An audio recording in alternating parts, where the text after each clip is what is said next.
અને 3 વર્ષ સડન મેં જ્યારે બી હું અહીંયા આવું ત્યારે આ સેન્ટન્સ તો આવે, નમસ્કાર તમારા ઘરમાં આવે ચમચમાથી કારણ કે તું આમ થોડી ના આવતી હોય, આમ બોલવાથી આવી જાય, એકચ્યુઅલી તો બોલવાથી જ આવે. સો અમે આ 3 વર્ષ પહેલાં અમારી પૂરી ફેમિલી આ બિઝનેસને સ્ટાર્ટ કર્યો. સૌથી પહેલાં મારી એજ છે 17 વર્ષ, હું 17 વર્ષનો છું. 13 વર્ષનો હતો ત્યારે મેં સપના જોવાના હકીકતમાં ચાલુ કરેલા. 14 વર્ષનો હતો ત્યારે મારે એજ્યુકેશન બહારની ફિલ્ડ, ભણવામાં હું થોડો નહીં ગયો, ભણવામાં હું સારો નહીં પણ કમાવામાં બહુ સારો હતો. એટલે મારું દિમાગ બહુ સારું ચાલે કઈ રીતનું કમાવામાં. સો મેં જોયું કે હું શું કરી શકું. તો સૌથી પહેલાં 17 વર્ષમાં તમને ક્યાંય જોબ મળે નહીં. તો સૌથી પહેલાં મારી પાસે પ્રોબ્લેમ આવ્યો તો હું કરું ક્યાં કામ જેનાથી મારા પૈસા કમાવાનું શરૂઆત કરી શકું. તો મારી પાસે એક ફિલ્ડ આવી જે મારા મમ્મી અને પપ્પા 3 વર્ષ આ ફિલ્ડને આપેલા અને એમને કંઈક 4 કરોડ સુધીની ઇન્કમ લીધેલી. તો મેં વિચાર્યું કે હું આ સ્ટાર્ટ કરી શકું. હવે બીજો પ્રોબ્લેમ હતો 17 વર્ષની ઉંમર નથી એટલે ના કરી શકું. પણ મારો ભાઈ જે છે ને યુએસ છે, સો એનું બેંક અકાઉન્ટ અહીંયા કોઈ યુઝ કરતું નથી. મેં કીધું આ મારી જોડે ગોલ્ડન ચાન્સ છે, હવે હું આ અકાઉન્ટ લઉં અને હું સીધો યુઝ કરવાનું સ્ટાર્ટ કરું અને જે પૈસા આવે કોના પરફેક્ટ. સો મારો આ માઇન્ડસેટ હતું કે જે પૈસા આવે એ મારા. હવે બીજો પ્રોબ્લેમ આવે કે મને આવી રીતનું બોલતા તો આવડતું જ નથી. હવે આપણે છે પણ પહેલાં મને ના ખાલી ડેમો આપતા આવડતું કારણ કે એમાં બેન્ડ બાંધીને ખાલી આમ તમારે આપતા. સો મારી પાસે એકદમ સીધો રસ્તો હતો કે મને નથી આવડતું પણ મારા મમ્મી અને પપ્પાને આવડે છે. અને અગર મમ્મી પપ્પા બિઝી છે તો મારે ખાલી અહીંયા લઈને આવવાનું છે. તો હવે બીજું મીન બહુ જ મોટો મારી જોડે પ્રોબ્લેમ આવ્યો કે મારા પહેલાં 3 વર્ષ પહેલાં મમ્મી અને પપ્પાએ સ્ટાર્ટ કરી. સિમ્પલ છે. તો કેટલા બધા લોકોને આને ગ્રુપ કરી દીધું હશે. સો મેં શરૂઆત કરી મારા ઘરથી કે ચાલો હું મારા મામાને સમજાવવા જાઉં કે મારા મામાને અહીંયા લઈને આવું અને મામા જોઈન થઈ જશે.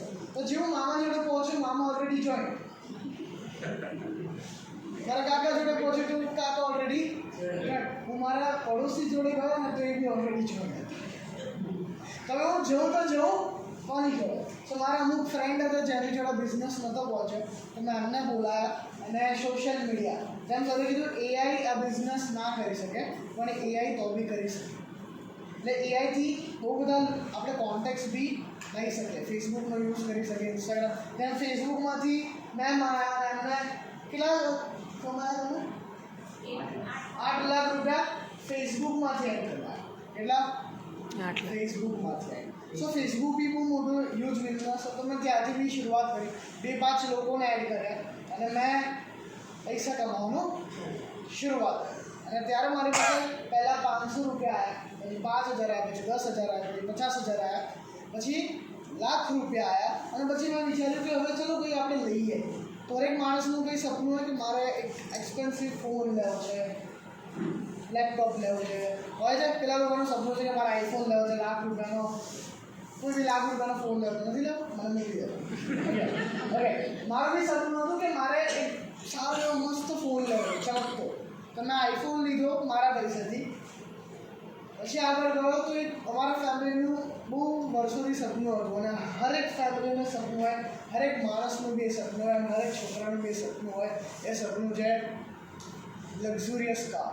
કેટલા લોકોનું સપનું છે કે મારે Mercedes BMW Jaguar Audi Rolls royal સુધી પહોંચવું છે. અમારા ફેમિલીનું બી સપનું હતું પણ અમને એવું નહોતું કે ખાલી સપનું રહી જાય હે ને.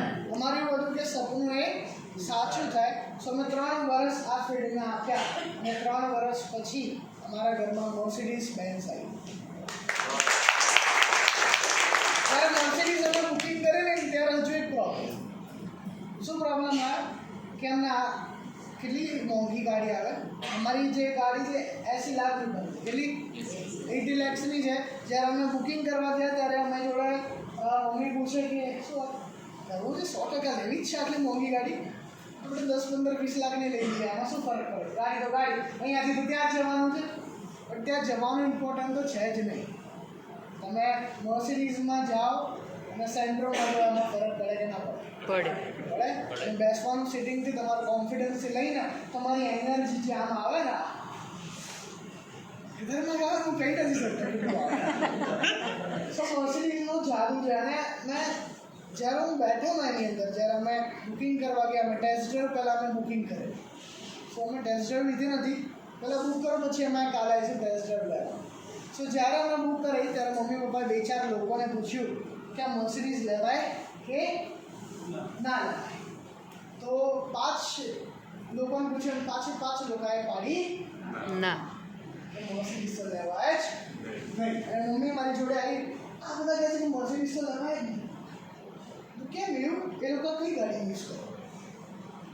સો એકની જોડે હતી ટાટાની ગાડી હતી, બીજાની ટાટા કઈ નેક્સોનની હતી, બીજી હતી નેનો. ઓકે, કઈ ગાડી યુઝ કરતા હતા? 5માંથી 2-3 લોકો 10 લાખ રૂપિયા સુધીની ગાડી યુઝ કરતા હતા.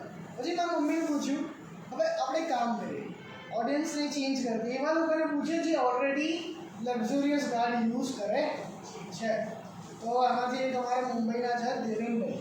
દેવેનભાઈને અમે પૂછ્યું, એ છેલ્લા 12 વર્ષથી મર્સિડીઝમાં જ ફરે છે. તો મેં એમને પૂછ્યું કે શું મર્સિડીઝ ગાડી લેવાય? તો હા લેવાય. મર્સિડીઝમાં કોઈ બી તમને ગાડી લે બેસ્ટ આવે. અને અગર તમે મર્સિડીઝ લીધી તો તમારો ધંધો 10 ગણો વધી જશે, તમારી રિસ્પેક્ટ 10 ગણી વધી જશે, તમારી વેલ્યુ 10 ગણી વધી જશે. મેં સિમ્પલ આટલું વધે છે, શું વાત? સો અમે રાઈટ પર્સન જોડે પૂછ્યું, રોંગ પર્સન જોડે નહીં. સો મર્સિડીઝ આવી, સારી વાત છે. બટ એકચ્યુઅલી આ જે સ્ટોરી મેં તમને કીધી, એકચ્યુઅલી આમાં જાણવાની વાત શું છે તમને ખબર છે?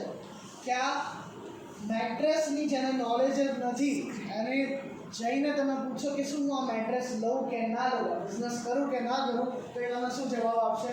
ના. સમજાશે? એ જવાબ તમને આપશે ના. કેમ? કારણ કે અમને તો એ યુઝ કર્યું જ નથી.